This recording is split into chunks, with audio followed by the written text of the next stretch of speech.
Hello दोस्तों।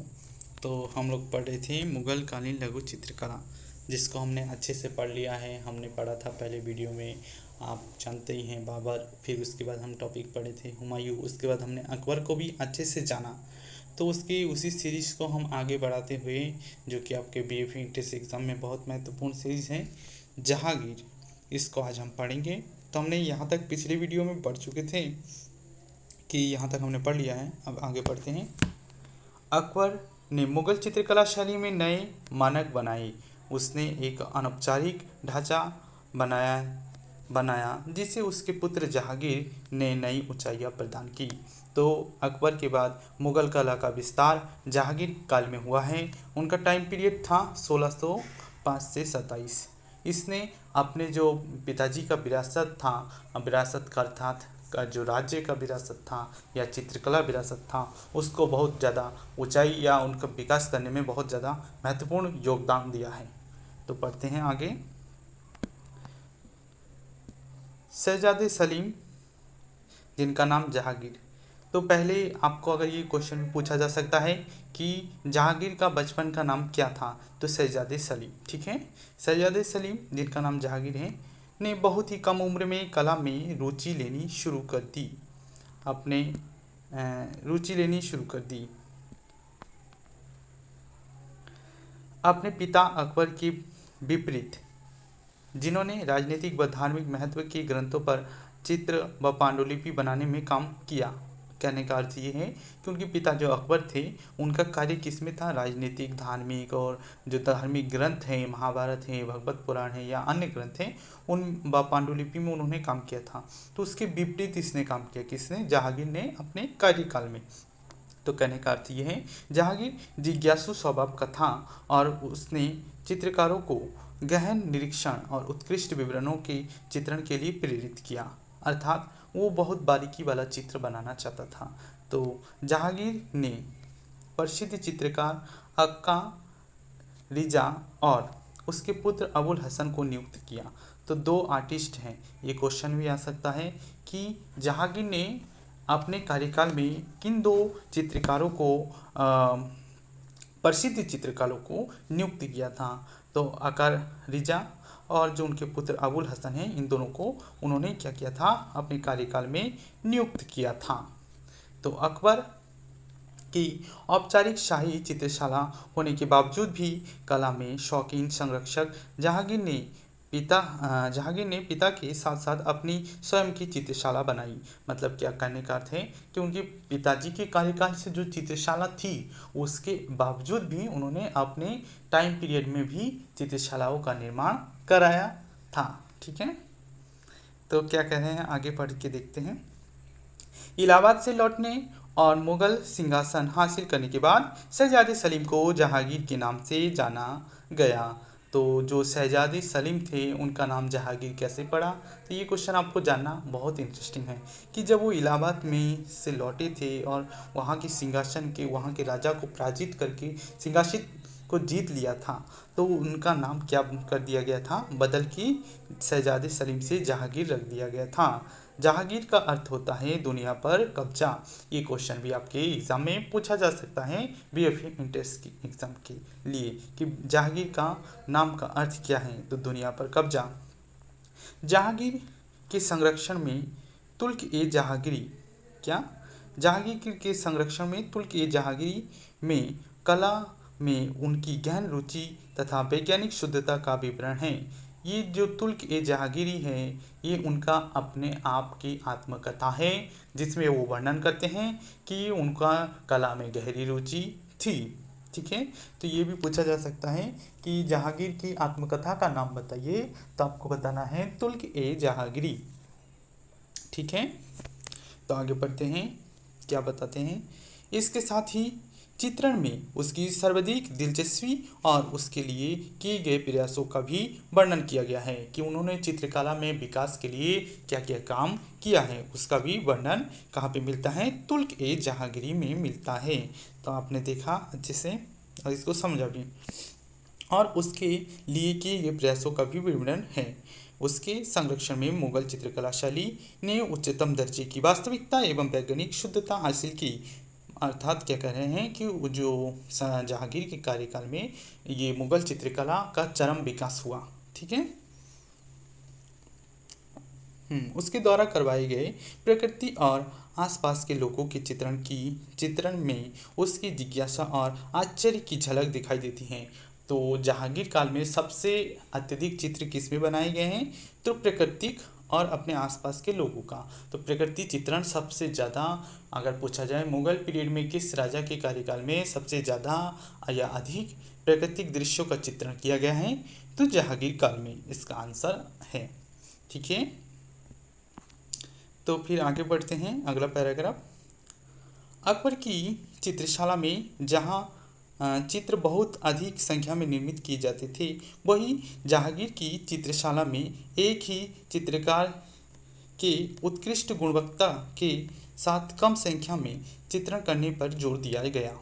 कहने का अर्थ क्या है कि अकबर के टाइम पीरियड में चित्रकारों को बोला जाता था कि आप ज़्यादा से ज़्यादा चित्र बनाएं, लेकिन जहांगीर काल में इसका विपरीत किया गया। जहांगीर बोलते थे कि आप एक चित्र को बहुत ही अच्छे से, बहुत ही बारीकी के साथ, बहुत ही बारीक डिटेल के साथ बनाइए और ज़्यादा टाइम देके उसको बहुत ज़्यादा निखार के साथ बनाइए।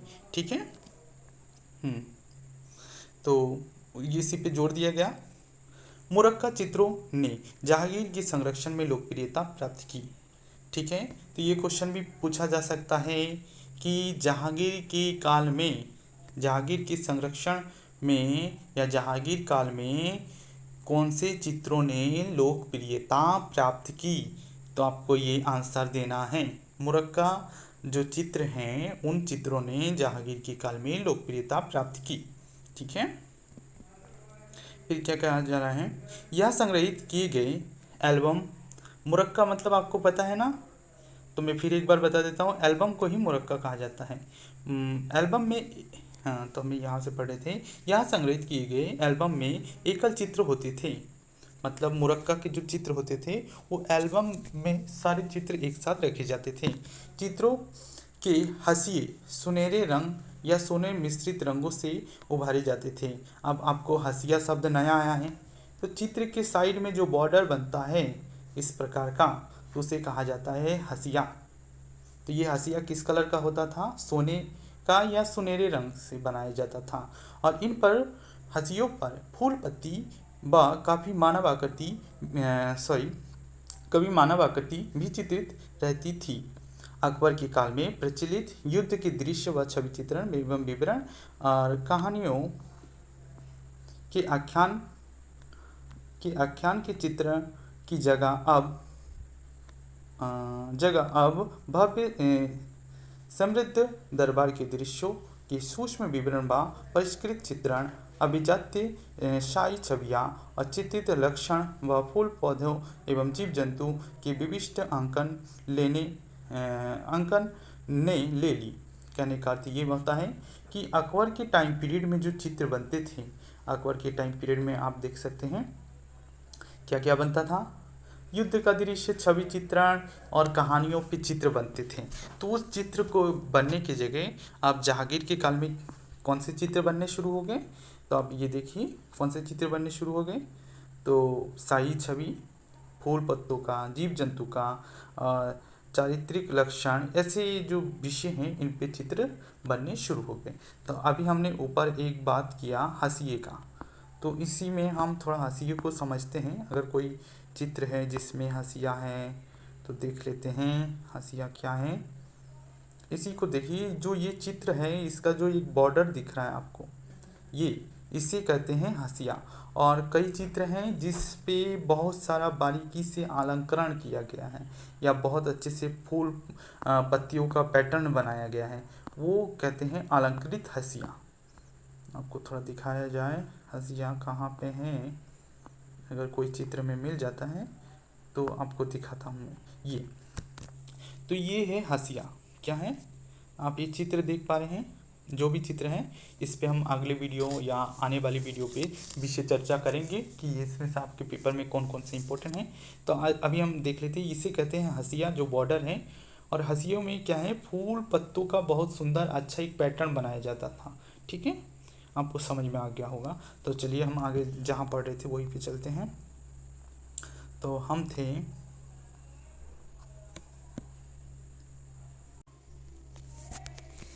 जहांगीर के दरबार में आने जहांगीर के दरबार में आने वाले यूरोपीय व्यक्तियों द्वारा उसे उपहार में यूरोप की उच्च स्तरीय कला के चित्र व सजावटी वस्तु भेंट की जाती थी। अर्थात कहने का अर्थ ये है इस लाइन में कि जो यूरोप से लोग आते थे तो वो क्या करते थे जहांगीर के दरबार में जहांगीर को बहुत अच्छा जो पेंटिंग है या वहाँ का आर्ट और कल्चर से संबंधित कुछ चीज़ें हैं उसको वो क्या करते थे राजा को भेंट करते थे, अर्थात जहांगीर को भेंट दिया जाता था। जिस कारण वश हमने पिछले वीडियो में भी पढ़ चुके हैं कि अकबर के काल से ही यूरोप वासियों का आवागमन शुरू हो जाता है मुगल चित्रकला में, जिसके कारण वश जो अकबर पीरियड में जो एक चित्र बना था मेडोनाइट चाइल्ड, उसमें हम देख सकते हैं कि यूरोपीय कला का प्रभाव देखा जा रहा था। तो उसी क्रम में जब जहांगीर का पीरियड आया तो उसमें यूरोपीय चित्रकला का प्रभाव ज़्यादा दिखना शुरू हो गया, उसी को इस लाइन में बताया जा रहा है। ठीक है, तो हम आगे पढ़ते हैं। इस प्रकार अंग्रेज व्यापारियों के संपर्क में आने से जहांगीर यूरोपीय कला की ओर आकर्षित हुआ और अपने संरक्षण में ऐसी अधिक वस्तुएं संग्रहित करने के लिए उत्सुक हुआ। समझ में आ गया आपको कि जब वो जहांगीर वो अंग्रेज व्यापारियों के साथ मिलने लगा और वहाँ से वो जो भेंट मिलता था तो वो क्या करने लगा, उसकी ओर ज़्यादा अट्रैक्टिव हो गया, आकर्षित हो गया, और जिसके कारण वो उस सारे चित्रों को अपने पास क्या करने लगा, संरक्षित इकट्ठा करने लगा। कई ईसाई धर्म के धार्मिक उत्सवों के चित्र भी जहांगीर के दरबार में चित्रित किए गए। ठीक है, उसके बाद ये ईसाई धर्म के चित्र भी जहांगीर के दरबार में किए गए। ये क्वेश्चन भी आपके एग्जाम के लिए बहुत ही महत्वपूर्ण क्वेश्चन है कि वहाँ मुगल चित्रकार व वहाँ मुगल चित्र शासक कौन था जिसके कार्यकाल में ईसाई धर्म के चित्र बनाए गए। ठीक है, तो जहांगीर था। इस सांस्कृतिक व कलात्मक इस सांस्कृतिक व कलात्मक संसर्ग के कारण यूरोपीय कला संवेदनाओं ने प्रचलित भारत और ईरानी शैली के ऊपर अपना प्रभाव डालना शुरू किया, जिसके कारण जहांगीर कालीन कला ज़्यादा आकर्षक और जीवंत हो गई। तो कहने का अर्थ यह है कि जैसे जैसे मुगल के साथ यूरोपियों का आना शुरू हुआ तो यूरोपीय चित्रकला का प्रभाव ज़्यादा दिखना शुरू हो गया। तो यूरोपीय चित्रकला पूरा ही रियलिज्म में बेस्ड है, रियलिस्टिक पर आधारित है। इसके कारण क्या हुआ, जो जहांगीर के कार्य में जो चित्र बने उसमें भी उसका असर पड़ा गया और जीवंत आकृतियाँ बनना शुरू हो गया। ठीक है, चित्रों के संयोजन में स्थानिक गहराई व जीवन का स्वाभाविक चित्रण उच्च मापदंड बन गया, जिसे कला के इस संवेदनशील संरक्षक ने अपने जीवन काल में स्थापित किया। कहने का अर्थ हो रहा है कि जहांगीर ने इसको और भी बढ़ावा दिया। ठीक है,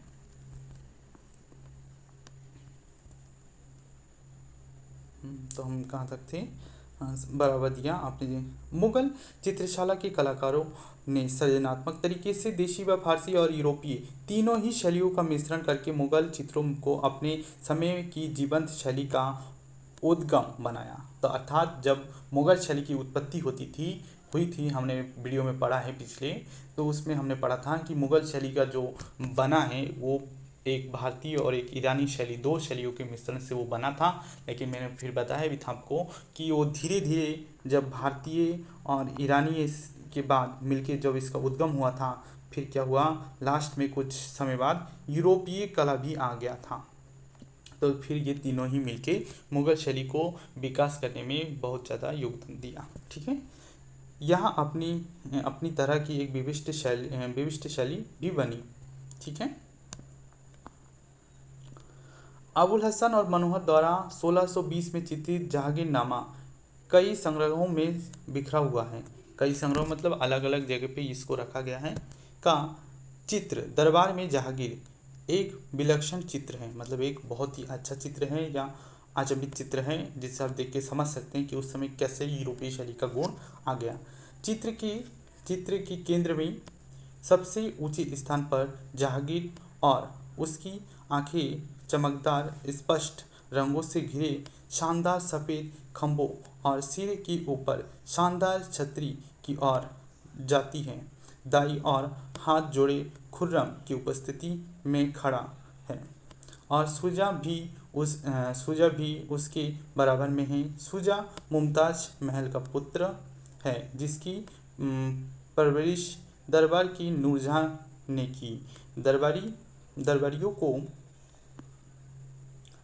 उसके औहदे के अनुसार स्थान दिया गया है। छवि के सही और वास्तविक चित्रण की वजह से उसे आसानी से पहचाना जा सकता है। तो आप जान सकते हैं कि चित्र कौन सा है। तो ये वो चित्र है। चित्र का नाम है दरबार में जहांगीर और ये कहाँ से बना है तो जहांगीरनामा में से लिया गया है। अबुल हसन और मनोहर ने 1620 में बनाया है। ललित कला संग्रहालय बोस्टन में इसको रखा गया है। ठीक है, तो इस चित्र में बताया जा रहा है, अभी हमने जो पढ़ा है तो वही बताया जा रहा है। क्या बताया गया है एक बार फिर आपको बताया जाता है, मैं बताता हूँ, आपको समझ में आ जाएगा।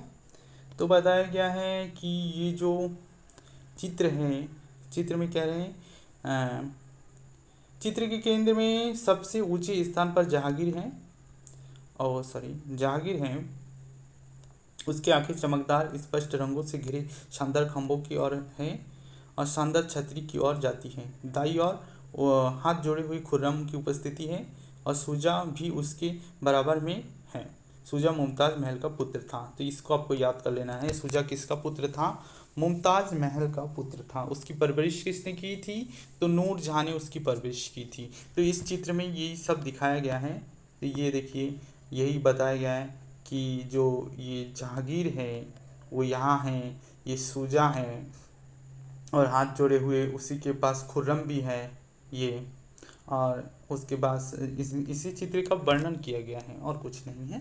तो इतना आपको याद रखना है कि किसने बनाया, कब बना है। तो मनोहर और अबुल हसन ने 1620 में बनाया है।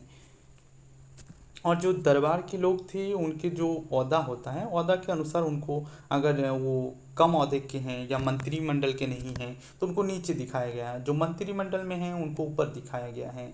ठीक है, उनके ओहदे के अनुसार स्थान दिया गया है। छवियों को सही वास्तविक चित्रण की वजह से उन्हें आसानी से पहचाना जा सकता है। दर्शकों के बीच जाने माने अन्य कुलीन लोगों के साथ पर्दीय फादर कोर्सी मौजूद हैं। तो क्या कह रहे हैं, जो एक आपके पारदीय फादर कोर्सी, उनकी भी मौजूदगी इस चित्र में दिखाया गया है। तो आप देख सकते हैं यहाँ पे कोई पे आपको फादर भी दिख रहे होंगे। तो ये देखिए, तो इसमें इस चित्र में फादर को भी दिखाया गया है। तो आगे पढ़ते हैं, आगे क्या बताया गया है। मौजूदगी है चित्र में, उनका नाम भी अंकित है जिनसे आसानी से उनकी पहचान की जा सकती है। हाथी घोड़ों की उपस्थिति इस संयोजन को अनुष्ठानिक बनाती है। अनुष्ठानिक मतलब आप समझ सकते हैं, ये चित्र में कोई अनुष्ठान मतलब कोई प्रोग्राम को दर्शाया गया है। जैसे कि जहांगीर के अभिवादन के लिए जुड़े हुए हाथ और झुके हुए चेहरे। तो ये चित्र का आपका विवरण था, आपको मैंने समझा दिया अच्छे से। चित्र में ज़्यादा कुछ है नहीं, आपको खाली डेट व किसने बनाया है, कहाँ रखा है, उसको याद रखना है। तो आज का वीडियो यहीं पे हम समाप्त करते हैं। मुझे उम्मीद है कि आपको ये सब समझ में आ गया होगा। तो अगर नहीं आया तो इसको एक बार फिर से देखिए, और अगर कहीं पे कुछ मिस्टेक हो जाता है भूलवश तो उसके लिए क्षमा मैं पहले से ही मांगता हूँ आपसे। तो आप इस वीडियो को बार बार देखिए और इसको जब तक याद ना हो तब तक देखिए, और देखिए इसको याद कर लीजिए, क्योंकि बिना थ्योरी के आप किसी भी परीक्षा को क्वालिफाई नहीं कर सकते। ठीक है, फिर मिलते हैं अगले वीडियो के लिए। तो तब तक के लिए बाय बाय।